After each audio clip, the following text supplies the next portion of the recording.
রংপুরে লালমনিরহাটগামী পদ্মরাগ ট্রেনের ৬টি বগি লাইনচ্যুত হয়েছে। এতে রংপুর, লালমনিরহাট ও কুড়িগ্রামের সঙ্গে গাইবান্ধা ও বগুড়ার রেল যোগাযোগ বন্ধ রয়েছে। দুপুরে পীরগাছা উপজেলার রেল স্টেশনের ২ নম্বর লাইনের ক্রসিংয়ে এ ঘটনা ঘটে। রেলওয়ে কর্তৃপক্ষ জানায়, দোলন চাঁপা ট্রেনটি স্টেশন থেকে লালমনিরহাটের উদ্দেশ্য ছেড়ে যাওয়ার পরপরই ২ নম্বর লাইনে ক্রসিংয়ের সময় পদ্মরাগ ট্রেনের ৬টি বগি লাইনচ্যুত হয়। ঘটনাস্থলে উদ্ধার কাজে যোগ দিয়েছে রিলিফ ট্রেন। তো গাড়ি এই ৩টে বগি পার হওয়ার পরে পিছন থেকে না হরমরি শব্দ, মানে কাঠমাট ভাঙিয়ে গাড়ি পড়ে গেছে ওইদিকে। কমিটি গঠন 4 সদস্য বিশিষ্ট, ওনারা আসতেছেন। ওনারা আসার পরে বোঝা যাবে যে কি কারণে মেনলি দুর্ঘটনাটা ঘটলো। উদ্ধার করার জন্য রিলিফ ট্রেন লালমনিরহাট থেকে 2টা 13 মিনিটে রওনা দিয়েছে। কিছুক্ষণের মধ্যে হয়তো পৌঁছবে, কার্যক্রম শুরু হবে। এই মুহূর্তে রংপুরের পীরগাছা রেল স্টেশনে আছেন সহকর্মী আব্দুর রশিদ জীবন। সরাসরি যাব তার কাছে।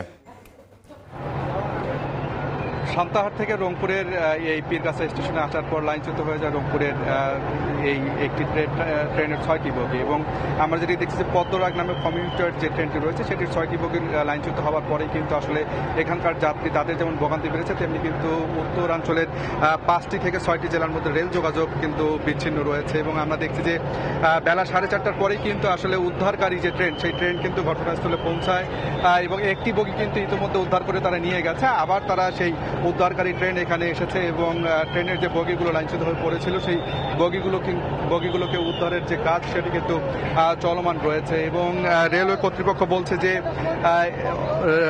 বগুড়া সান্তাহার থেকে লালমনিরহাটে যাওয়ার সময় আসলে রংপুরের এই পীরগাছা রেলওয়ে স্টেশনে দাঁড়িয়েছিল এই পদ্মরাগ ট্রেনটি, এবং সেই ট্রেনটি দাঁড়িয়ে থাকার সময় কিন্তু আরেকটি ট্রেন দোলন চাপা, সেটি আসলে পঞ্চগড় থেকে সান্তাহার যাচ্ছিল। এবং সেই ট্রেনটি চলে যাওয়ার পর যখন এই ট্রেনটি ক্রসিং করে লালমনিরহাটের দিকে যাত্রা শুরু করে, তখনই কিন্তু আসলে এই রেল লাইনে 6টি বগি আসলে লাইনচ্যুত হয়ে যায়। এবং এই ঘটনায় ট্রেনের ভিতরে যে যাত্রীরা ছিলেন তাদের মধ্যে কিন্তু হতাহতের ঘটনা ঘটেনি, কিন্তু যাত্রীদের মধ্যে যে সংখ্যা সেটি কিন্তু আমরা দেখেছি। এবং যাত্রীরা বলেছে হঠাৎ করে ট্রেনটি লাইনচ্যুত হয়ে ডান দিকে আসলে হেলে যাবার কারণে তারা সকলে আসলে ডান দিকে পড়ে গেছিলেন এবং তাদের মধ্যে আসলে ভয়ের একটি পরিবেশ সৃষ্টি হয়েছিল। এবং এখন পর্যন্ত একটি বগি আসলে উদ্ধার করা হয়েছে, বাকি যে বগিগুলো রয়েছে সেই বগিগুলো এখনো উদ্ধার কাজ চলছে। এবং রেল বিভাগ বলছে যে কেন এমন দুর্ঘটনা ঘটলো সেটি আসলে বের করবার কারণে, সেই কারণটি জানবার কারণে জন্য আসলে 4 সদস্যের একটি তদন্ত কমিটি গঠন করেছে রেল বিভাগ। এবং তারা যেটি বলছেন যে এটি আসলে এই যে রেলের যে ইঞ্জিন উপরে উঠে গেছে ঠিকই, কিন্তু 6টি বগি আসলে লাইনচ্যুত হয়ে গেছে, তারা সেটি বের করবেন। তার আগে আসলে এই যেহেতু আসলে উত্তরাঞ্চলের 5 থেকে 6টি জেলার রেল যোগাযোগ বন্ধ রয়েছে, সেটি সচল করবার জন্য তারা আসলে কার্যক্রম পরিচালনা করছে।